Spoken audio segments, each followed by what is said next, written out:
قرآن حکیم کے 15ویں پارے کی تفسیر کا خلاصہ پیش خدمت ہے۔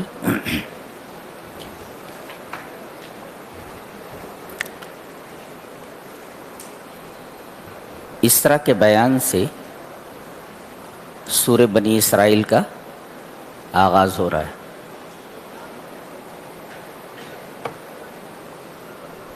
یہ ایک سفر ہے موسٹ اسٹرینج، انتہائی حیرت ناک، اور اس ایک سفر میں دو سفر ہیں۔ ایک ہے مکہ سے بیت المقدس تک، یہ زمین سے زمین کا سفر ہے، اور دوسرا سفر ہے معراج، بیت المقدس سے آسمان تک اور آسمان کے آگے تک۔ تو گویا ایک تو یہ سفر انتہائی حیرت انگیز ہے۔ ایسا سفر اس کائنات میں کسی انسان نے نہیں کیا ہے، اور کسی کو ایسا سفر نصیب نہیں ہوا ہے۔ اس وجہ سے یہ سفر انتہائی حیرت انگیز ہے۔ اور دوسرے، اس ایک سفر میں دو سفر ہیں، ایک زمین سے زمین کا سفر ہے اور ایک زمین سے آسمان کا سفر ہے۔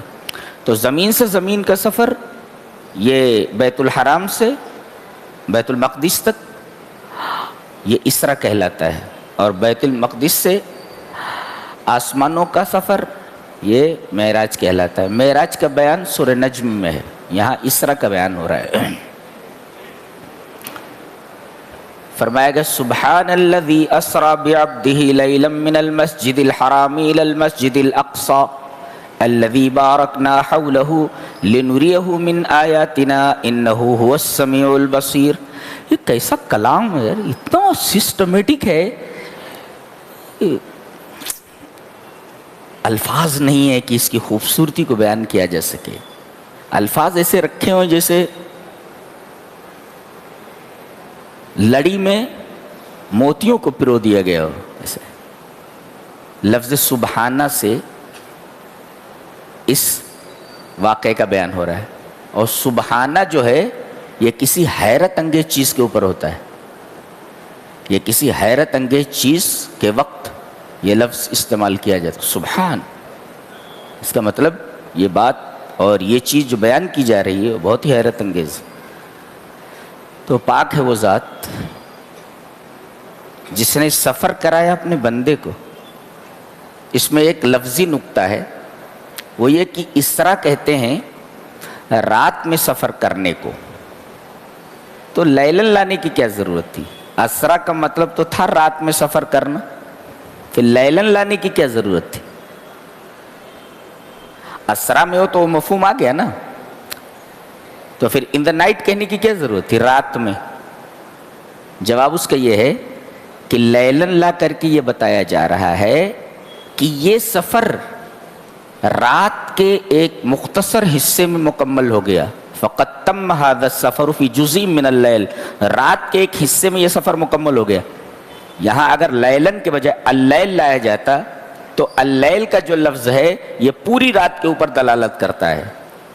اللیل مینس فل نائٹ، اور لیلن کا مطلب جزء من اللیل، a bit of time of night، یعنی رات کا ایک مختصر حصہ، شارٹ ٹائم آف نائٹ، ایک مختصر حصہ رات کا۔ اس وجہ سے لیلن لایا گیا تاکہ شبہ نہ ہو کہ اس سفر میں پوری رات لگ گئی، یعنی this journey didn't take long، زیادہ وقت نہیں لگا، بس مختصر وقت میں یہ سفر پورا ہو گیا۔ اور اپنے بندے کو میں نے سیر کرایا، تو یہ جو سفر ہے، یہ جو جرنی ہے، ایک سیر کی حیثیت ہے، سیر۔ اور عبد کہا گیا، اپنے رسول کو نہیں، اپنے نبی کو نہیں، نبی کے نام کو بھی ذکر نہیں کیا گیا، محمد صلی اللہ علیہ وسلم کو نہیں، بلکہ بندہ کہا گیا، بندہ، اس کا مطلب یہ ہے کہ انسانیت کی معراج یہ ہے کہ انسان اللہ کا بندہ بن جائے. یہ بندگی اصل ہے. اسی وجہ سے آپ دیکھیں گے کہ جب ہم کلمہ پڑھتے ہیں تو لفظ عبد پہلے بولتے ہیں، رسول بعد میں بولتے ہیں. اشہد ان محمدن عبدہ ورسولہ. کیوں؟ اس لیے کہ عبد کے اندر عروج ہے. دیکھو یہاں عبد میں عروج ہے، بندہ ہی تو گیا ہے. تو سبحان الذی اسری بعبدہ، اور وہ بھی عبد نہیں، میرا بندہ. عبدی، عبد کی اضافت ہی کی طرف کی گئی ہے، اور ہی کا مرجع اللہ تبارک و تعالی ہے. اپنے بندے کو سیر کرایا، اور دوسرے بے لایا گیا. بے، اپنے بندے کو ایسا نہیں، بے لایا گیا. یہ بے مصاحبت کے لیے، یعنی اس پورے سفر میں ہم آپ کے ساتھ تھے، اور یہ معیت خاصہ ہے. یعنی اس پورے سفر میں آپ ہماری نگرانی میں تھے.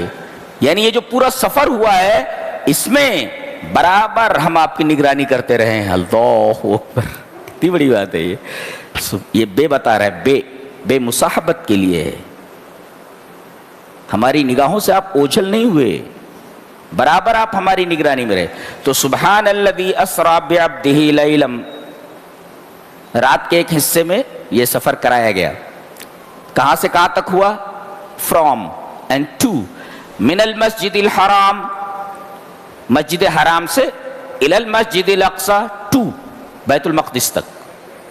پھر بیت المقدس کی ایک صفت بیان کی جا رہی ہے، الذی بارکنا حولہ. بیت المقدس تو بابرکت ہے ہی، ہم نے اس کے ارد گرد کے ایریے کو، منطقے کو بابرکت بنا دیا ہے. مفسرین نے لکھا ہے کہ بیت المقدس تو مبارک ہے ہی، اس کے اطراف کو مبارک کہنے کا کیا مطلب ہے، مبارک بنانے کا کیا مطلب ہے؟ کہا بکثرت الاشجار والانہار والخصب الدائمی، یعنی یہاں درخت بہت زیادہ ہیں، یہاں نہریں بہت زیادہ ہیں، اور یہاں سرسبزی اور شادابی چاروں طرف ہے. ظاہر ہے کہ یہ سب برکت کی علامت ہیں، برکت کی علامتیں ہیں. یہ سب درختوں کا پایا جانا، کثرت سے نہروں کا پایا جانا، چاروں طرف ہریالی اور چاروں طرف سرسبزی کا ہونا، اس کے بابرکت ہونے کی علامت ہے. چاروں طرف اس طریقے کے باغات ہیں، نہریں ہیں، کھیتیاں ہیں. اس وجہ سے اس کو بابرکت کہا گیا. اب اس سفر کا مقصد بیان کیا جا رہا ہے. یہ سفر کس لیے ہوا؟ لی مانے اس لیے کہ بیکاز آف دس، اس کی وجہ یہ ہے. اس کی وجہ کیا ہے؟ لی، لام زیر لی مانے because of that, because of دس.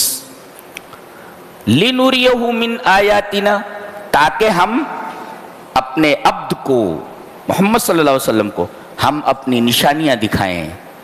اور یہاں ایک نشانی نہیں، آیاتنا، بہت ساری نشانیاں ہمیں دکھانی ہے. ہم نے جنت اپنی آنکھوں سے نہیں دیکھا ہے، ہمارا نبی دیکھ کر آیا ہے.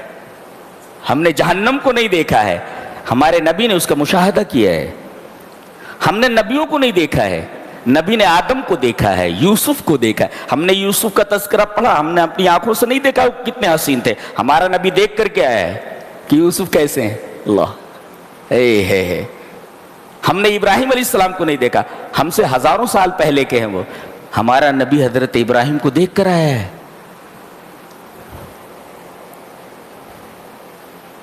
حضرت جبرائیل ساتھ میں ہیں، اور ان کو اصلی شکل میں آپ نے دیکھا سدرۃ المنتہا پر.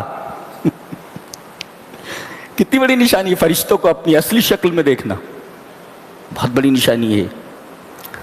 سب سے بڑی بات تو یہ جنت کو دیکھنا، جہنم کو دیکھنا، اور پتہ نہیں آسمانوں میں کیا کیا اسرار ہیں آپ نے دیکھے. تو یہ سب نشانیاں ہیں. لِنُرِيَهُ مِنْ آیاتنا إِنَّهُ هُوَ السَّمِيعُ الْبَصِيرُ، تاکہ ہم آپ کو نشانیاں دکھائیں.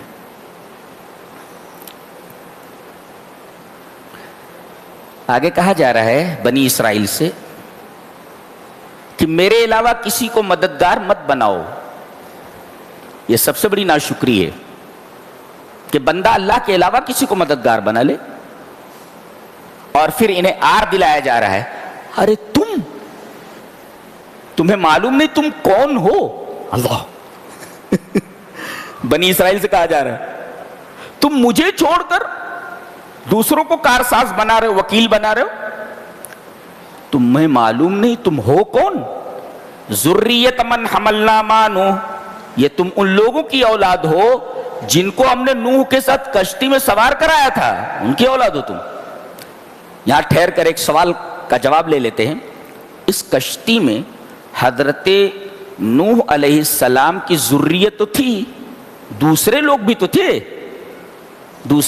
تھے, تو یہ کیوں کہا جا رہا ہے کہ اس میں نوح کی ذریت تھی اور تم نوح کی ذریت ہو, انہی سے تم آگے بڑھے ہو, وہ جو کشتی میں تھے.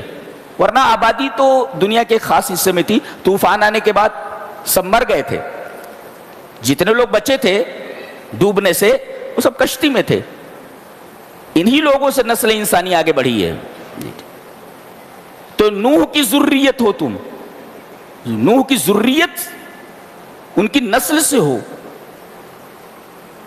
سوال یہ ہے کہ دوسرے لوگ بھی تو تھے جو نوح کی ذریت سے نہیں تھے. جواب یہ ہے کہ کچھ دنوں بعد دیگر جو لوگ تھے وہ سب مر گئے, ان سے نسل آگے نہیں گئی. تلاشو, مر گئے, وہ سب مٹ گئے. بقیہ بچی حضرت نوح علیہ السلام کی ذریت, انہی سے تم سب نکلے ہو, انہی کی نسل سے تم ہو. اور حضرت نوح تو بہت شکر گزار بندے تھے, تو باپ اگر شکر گزار تھا تو بیٹوں کو بھی شکر گزار ہونا چاہیے تھا. اقبال نے بہت اچھا کہا ہے, باپ کا حکم نہ بیٹے کو اگر ازبر ہو, پھر پسر قابل میرا سے پدر کیوں کرو. یعنی باپ کے راستے پر اگر بیٹا نہیں چل رہا ہے تو اس کی میراث سے اس کو حصہ کیسے ملنے والا ہے نا. تو تمہارا باپ شکر گزار تھا تو تم باپ کے نقش قدم پر چلتے ہوئے شکر گزار بندے بنو. لیکن حالت یہ ہے کہ تمہاری پوری زندگی ناشکریوں میں ڈوبی ہوئی. کیسے آر دلائے گا, ذریت من حملنا مع نوح انہ کان عبدا شکورا. پھر بتایا گیا تم مانے نہیں سمجھانے کے باوجود, اور 2 مرتبہ تم نے بڑی بڑی شرارتیں کی. وَقَضَيْنَا إِلَىٰ بَنِي إِسْرَائِيلَ فِي الْكِتَابِ لَتُفْسِدُنَّ فِي الْأَرْضِ مَرَّتَيْنِ 2 times, 2 مرتبہ تم فساد کرو گے زمین میں, بڑے بڑے فساد. اور دونوں فسادوں کے بعد تمہیں 2 بڑی سزائیں دی جائیں گی. پہلی سزا کیا تھی؟ شریعت موسوی کے اندر موسیٰ علیہ السلام کی شریعت پہ تحریف اور تصحیف اور دنیا بھر کے معاصی کا ارتکاب, یہ سب یہودیوں نے کیا. یہ بہت بڑا فساد تھا. انبیاء کا قتل اس میں شامل ہے. تو اللہ تعالیٰ نے ان کے اوپر کس کو مسلط کر دیا؟ بابل اور نینوا کے بادشاہ, تاجدار بابل اور نینوا بخت نصر کو